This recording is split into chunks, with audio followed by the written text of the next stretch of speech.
Bom, agora eu vou ver uma coisa de raciocínio lógico estranha, chamada silogismo. Só que eu estou vendo essa coisa de silogismo para ver a compreensão de processo lógico que, a partir de um conjunto de hipóteses, conduz de forma válida a conclusões determinadas. É um termo que está lá no, no edital, né? Na parte final, né? Daí eles dizem que isso é o silogismo.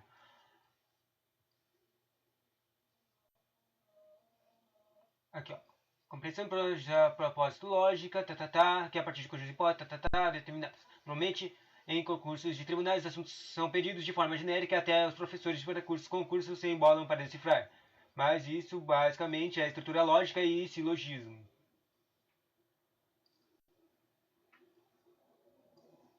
Daí, vem daqui o conteúdo aqui.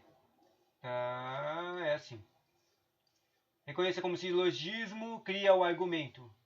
Para entender o silogismo, você deve se familiarizar com vários termos usados na discussão da lógica formal no nível mais básico. O silogismo representa a sequência mais simples de uma combinação de premissas lógicas capazes de levar a uma conclusão. A premissa é uma afirmação que pode ser usada como evidência na argumentação. A conclusão, desse modo, é a determinada pelo resultado lógico de uma discussão baseada na relação entre as afirmações feitas. Considere a conclusão de um silogismo como a tese de um argumento. Em outras palavras, a conclusão é o ponto provado pelas premissas. O silogismo categórico. O silogismo categórico é uma forma de raciocínio lógico na qual há duas premissas e uma conclusão distintas dessas premissas, sendo todas proposições categóricas ou singulares. O termo médio é o termo que se repete nas duas premissas, mas não aparece na conclusão. Por exemplo, todo cachorro é mamífero. Todo mamífero é vertebrado, logo todo cachorro é um vertebrado, porque todo cachorro é um mamífero. Neste caso, o termo médio entre desses trecos é o mamífero, que faz a conexão entre o cachorro ser um vertebrado,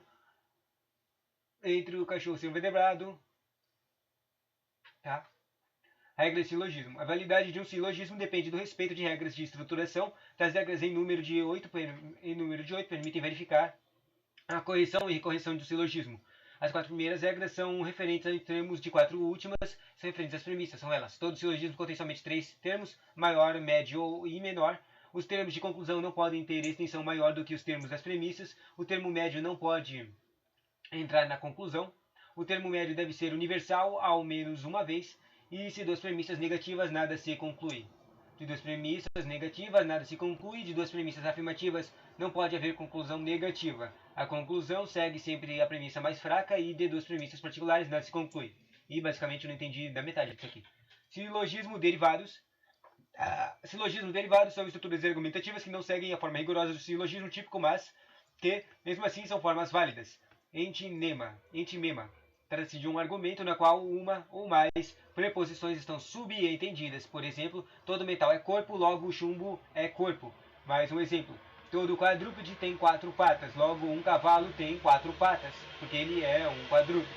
Epicarema, ou equiparema, o epicarema é um argumento onde uma ou ambas as premissas apresentam uma prova ou razão de ser do sujeito, geralmente acompanhada de termo porque ou algum equivalente. Por exemplo, todo demente é responsável porque não é livre. Todo Pedro é demente porque o exame médico constatou positivo. Logo, Pedro é irresponsável. No epicarema sempre existe pelo menos uma proposição composta, sendo que uma das proposições simples é razão ou explicação da outra. Polissologismo. O polissologismo é uma espécie de argumento que contempla vários silogismos, onde a conclusão de uma serve à premissa maior que a para a próxima. Como, por exemplo, quem age de acordo com sua vontade é livre.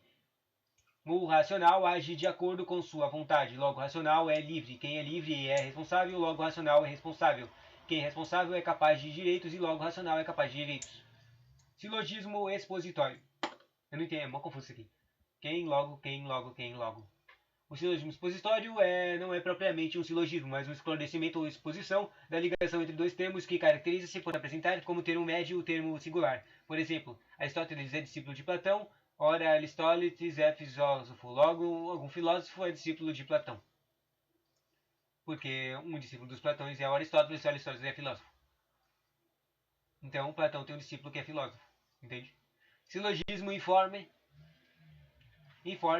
O silogismo informe, caracteriza pela possibilidade de uma estrutura positiva, pode ser transformada na forma silogista típica. Por exemplo, a defesa pretende provar que o réu não é responsável do crime por ele cometido. Esta alegação é gratuita. Acabamos de provar por testemunhos irrecusáveis que, ao perpetuar o crime, o réu tinha o uso perfeito da razão e nem podia fugir às graves responsabilidades deste ato. Este argumento pode ser formalizado assim: todo aquele que perpetra um crime quando no uso da razão é responsável por seus atos. Ora, o réu perpetrou um crime no uso da razão. Logo, o réu é responsável por seus atos. Sorites. O sorite é semelhante ao polissilogismo, mas neste caso ocorre que o predicado da primeira preposição se torna sujeito da preposição seguinte, seguindo assim até que na conclusão se unem o sujeito da primeira preposição com o predicado da última. Por exemplo, a Grécia é governada por Atenas. Atenas é governada por mim. Eu sou governado por minha mulher e minha mulher é governada por meu filho, criança de 10 anos. Logo, a Grécia é governada por essa criança de 10 anos. Engraçado. Esse é o silogismo hipotético. Silogismo hipotético continua em outra parte. Foi interessante essa coisa. Parte 2. Normalmente em concurso. Tá.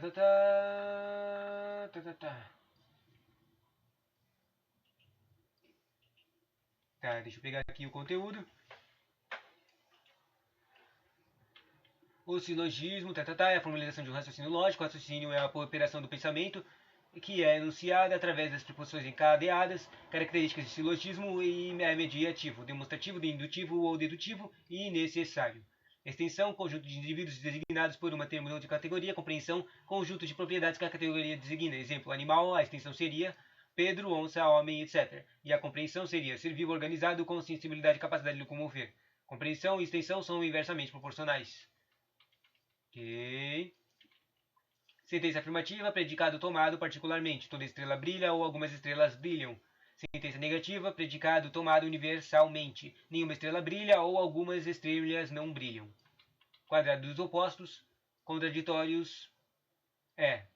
Todo S é P. Alguns são S são P. Particular afirmativa, algumas estrelas brilham. Particular negativa, algumas estrelas não brilham. Alguns universal negativa. O que eu não estou entendendo nessa treco aqui é o qual é o contrário de qual. O nenhum, se nenhum. É que as setas estão estranhas, as setas estão em diagonal. A negação, ao contrário de universal afirmativa, é universal negativa? Ah, não, agora lembrei. Agora lembrei e eu já fui ensinado pelo professor. E você pode deixar que é ao contrário. Tipo, se uma negação, ou ao contrário de todo S é P, é nenhum S é P. Mas isso é ao contrário. É a coisa de, se tiver pelo menos um que não é P, então isso fica completamente errado, entende? É isso. A coisa básica do quadrado de opostos é que um todo, só um precisa e vai estar completamente errado. E nenhum, só um precisa e vai estar completamente errado. Quais são as palavras que são usadas para representar um só? Algum. Pode ser qualquer quantidade, mas se tiver algum, ele contraria completamente o todo ou o nenhum. E se for nenhum, tem que ser. E se for todo, tem que não ser. Ou seja, o ao contrário de todo S é P é igual a algum S não são P. Ou seja, uma é simples que torna falsa o todo. E o ao contrário de nenhum S é P é algum S não é P. Mas normalmente é só essas as situações sempre são quase sempre nas questões é esse aqui. É o treco de todo vira algum e nenhum vira algum. Mas ao contrário também é a verdade, né? O ao contraditório de algum S são P é nenhum S é P. E o ao contraditório de algum S não é P é todo S é P. Sentença afirmativa predicado tomado particularmente. Toda estrela brilha ou algumas brilham. E nenhuma estrela brilha ou algumas estrelas não brilham. Essa é uma sentença negativa. Bom, toda estrela brilha é igual a uma premissa maior. O Sol é uma estrela, ela é a premissa melhor. Chegando à conclusão que o Sol, já que é uma estrela, brilha. No exemplo acima, a estrela é o termo médio que deve estar presente em duas premissas, mas não na conclusão. E é chamada assim porque faz mediação. Brilha é o extremo maior, que é presente na premissa maior. E o Sol é o extremo menor presente numa premissa menor. Se não deu, ainda não dava para entender para o silogismo, basicamente é aquela coisa de uma interseção de outra, um dentro do outro. Tipo, com aquele treco, o nome silogismo e com os trecos que tava lá no edital, eu não tinha entendido nada disso aqui. Eu não tinha sacado o que era isso, né? Mas todo, tipo, tá isso cai em todo concurso, né? Vai, toda estrela brilha, o sol é uma estrela, logo o céu brilha. Daí você, se você escrevesse lá o treco de A, B, C dentro do treco, ainda não chegou na parte difícil, que é colocar números no meio disso aqui, para você fazer, tirar, tirar a interseções, né? Brilha, estrela, sol. No círculo de brilha, você coloca esse círculo de estrelas, e dentro do círculo de estrelas, você coloca o círculo de sóis, de sol. Exemplo de silogismo negativo é você colocar um círculo em que tem um grupo grande e do lado de fora desse círculo você colocar o grupo que você falou, que você estava falando. Por exemplo, nenhum anjo é mortal, ou seja, dentro do grupo de mortais não tem nenhum do grupo do anjos. E logo, Miguel não é mortal, porque Miguel, ele fala antes que Miguel é anjo. Então você tem que colocar o Miguel dentro do grupo de anjos, num círculo que representa os anjos. Um bom exemplo, né? Primeira regra, somente 3 termos, menor, médio e maior. Segunda regra, os termos maior e menor nunca devem ter maior extensão na conclusão que nos premissas. Agora estou repetindo aquelas regras que eu li antes. É assim. Exemplo, violação da regra, somente 3 termos, menor, médio e maior. Toda gata Mia, minha namorada é uma gata, logo minha namorada Mia. Não entendi.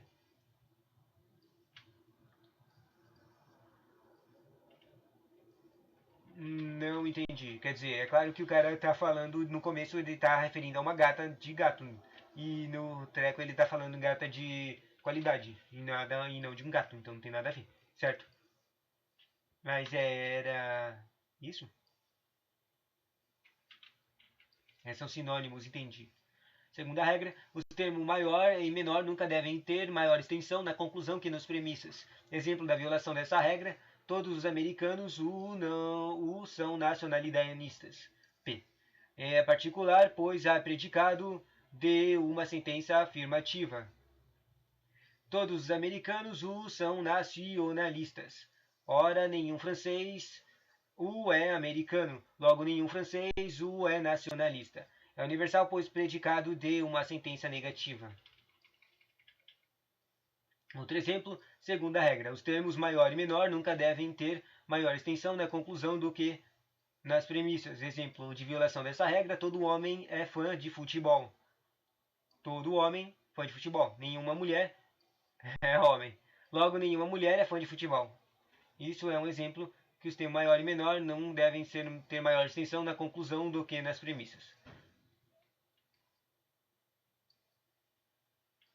Louco.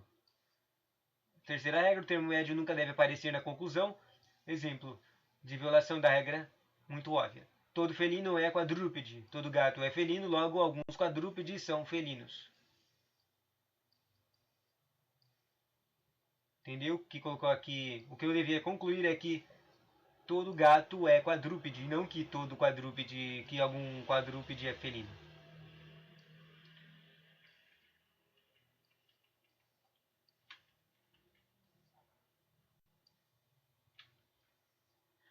Quarta regra, o termo médio deve ser tomado universalmente ao menos uma vez. Exemplo, da violação dessa regra, algumas cobras P são venenosas. Ora, alguns répteis são cobras e logo alguns répteis são venenosos.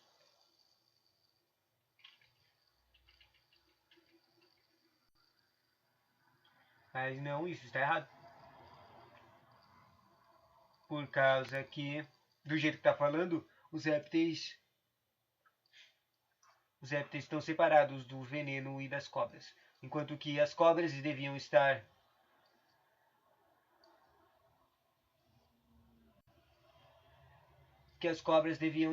misturadas com um grupo de répteis. Eu não sei se devia estar dentro do grupo de répteis. Mas na interseção de grupo de répteis devia ter uma cobra, tem o grupo de cobras, e no grupo de cobras teria ter o grupo de venenosos na interseção, entende? Quinta regra, de duas premissas negativas nada se conclui. Nenhum francês é americano, ora, nenhum alemão é francês. Logo, nenhum alemão é americano. E não pode se concluir isso, porque não pode se concluir nada de duas premissas negativas, certo? Interessante. Sexta regra, dos premissas particulares nada se conclui. Exemplo de violação dessa regra, algumas cobras são venenosas, ora, alguns répteis são cobras. Logo, alguns répteis são venenosos.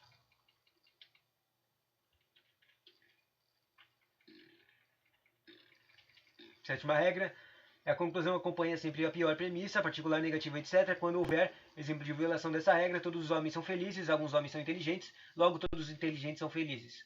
É a oitava e última regra, se as premissas são da sentença afirmativa, a conclusão não pode ser negativa. Todos os homens são mortais, Sócrates é homem, logo Sócrates não é mortal. Hã? A conclusão não pode ser negativa, isso não faz sentido, né?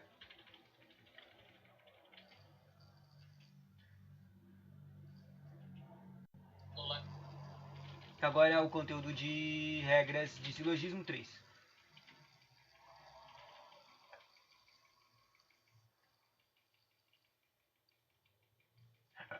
Espera, eu já tinha visto isso. Tá, já vi a terceira coisa. E para terminar, a lógica da argumentação. A lógica é como passamos sobre o que sabemos, ou pelo menos achamos que sabemos. A argumentação é como usamos nosso raciocínio para tentar convencer alguém sobre algo que acreditamos estar correto. Essa argumentação pode fazer sentido, para fazer sentido, tem que ser baseada em informações disponíveis e preferencialmente sobre dados corretos. Caso preferir no vídeo, abaixo tem esta potagem em vídeo e em áudio. Tá? Analogias.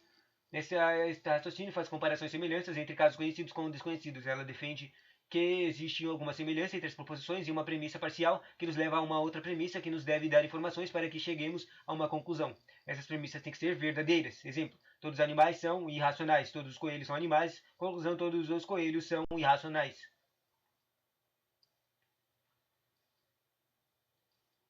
Daí, numa questão de CESP, em que eles perguntam para você concluir certo ou errado, seria assim. Acerca dos argumentos racionais, julgue o item a seguir. No diálogo a seguir, a resposta B é fundamentada em um raciocínio pela analogia da B. Da A, certo? O que eu faço para ser rico assim como você? Daí o B responde. Do raciocínio de analogia. Como você sabe, eu não nasci rico, eu alcancei o padrão de vida que tenho hoje trabalhando muito duro. Logo, também conseguirá ter esse padrão de vida trabalhando muito duro. Daí a resposta disso é: o raciocínio de analogia faz comparações e semelhanças entre os casos conhecidos ou com desconhecidos. No caso aqui, ele compara trabalhar duro com os casos. No raciocínio por analogia, comparamos uma situação conhecida com uma desconhecida, e a analogia é utilizada para concluir algo a partir de uma situação anterior. A conclusão que deve a chegar dessa pergunta aí dessa analogia seria: você também conseguirá ter esse padrão trabalhando muito duro. Poderemos ver que A não é rico também e B não nasceu rico também. Essas duas formações são obtidas dessas duas tecos. Mas B trabalhou duro para ser rico e virou rico. Usando o raciocínio para analogia, chegamos à conclusão que se A trabalhar muito duro, ficará rico como B, sendo a resposta correta.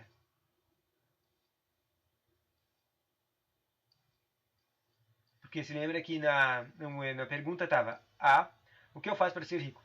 B, você tem que trabalhar duro. Daí, depois disso, ele tem logo, ou seja, a conclusão. Depois de ver essas duas coisas, se o treco de analogia da conclusão, que está escrito logo, você também considerar ter esse padrão de vida trabalhando muito duro. Se essa conclusão estivesse certa ou errada, era isso que devia julgar. Bom, daí tem as inferências, a dedução, a indução, a inferência, a dedução e indução.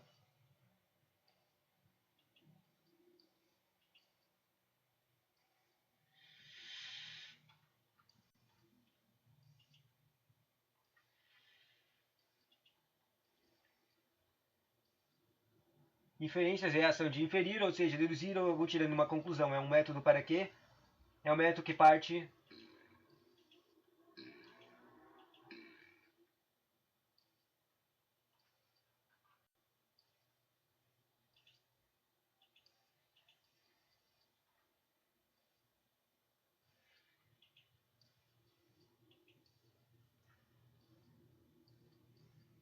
Cansei, tá? Não vou mais ler isso aqui então, tá? Tchau.